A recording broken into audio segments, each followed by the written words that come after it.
আসসালামু আলাইকুম। বার্তা নির্যাসে সবাইকে স্বাগতম। ইরানের বিরুদ্ধে ভূখণ্ড বা আকাশসীমা ব্যবহার করতে দেবে না সৌদি আরব। ইরানের বিরুদ্ধে কোনো সামরিক হামলায় নিজেদের ভূখণ্ড বা আকাশসীমা ব্যবহার করতে দেবে না বলে ঘোষণা দিয়েছে সৌদি আরব।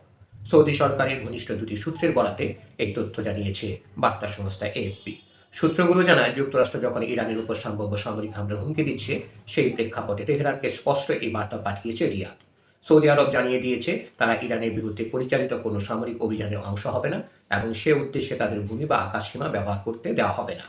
সৌদি সামরিক বাহিনীর ঘনিষ্ঠ একটি সূত্র জানায়, সৌদি আরব তেহরানকে সরাসরি অবহিত করেছে যে ইরানের বিরুদ্ধে কোনো সামরিক পদক্ষেপে তারা যুক্ত থাকবে না এবং সৌদি ভূখণ্ড বা আকাশসীমা এই ধরনের কোনো অভিযানে ব্যবহার করা যাবে না।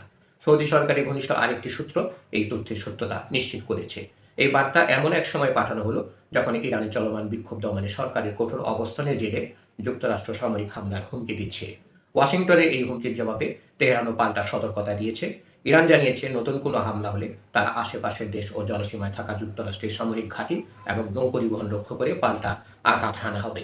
মধ্যপ্রাচ্যে ক্রমবর্ধমান উত্তেজনার প্রেক্ষাপটে সৌদি আরবের এই অবস্থানকে কূটনৈতিকভাবে গুরুত্বপূর্ণ বলে মনে করছেন বিশ্লেষকরা। ধন্যবাদ সবাইকে এতক্ষণ ধরে আমাদের সাথে থাকার জন্য। আরও সংবাদ পেতে আমাদের বার্তা নির্যাস চ্যানেলটি সাবস্ক্রাইব করে আমাদের সাথেই থাকুন।